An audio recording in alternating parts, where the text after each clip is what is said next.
Төртінші сабақ.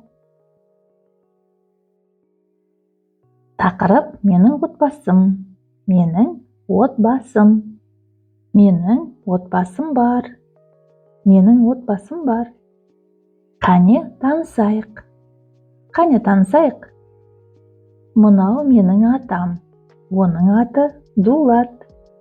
Мынау менің атам. Оның аты Дулат. Мынау менің әжем. Оның аты Айнұр. Мынау менің әжем. Оның аты Айнұр. Мынау менің әкем. Оның аты Манас. Мынау менің әкем. Оның аты Манас. Мынау менің анам. Оның аты Ділдә. Мынау менің анам. Оның аты Ділдә. Мынау менің сіңлім. Оның аты Дария. Мынау менің сіңлім.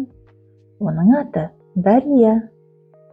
Мынау менің атым Сана. Мынау менің атым Сана. Мынау менің туыстарым. Мынау менің туыстарым. Есте сақта. Мынау синонимі бұл. Мынау бұл. Туысым, туыстарым. Туысым бір адам, туыстарым көп адам.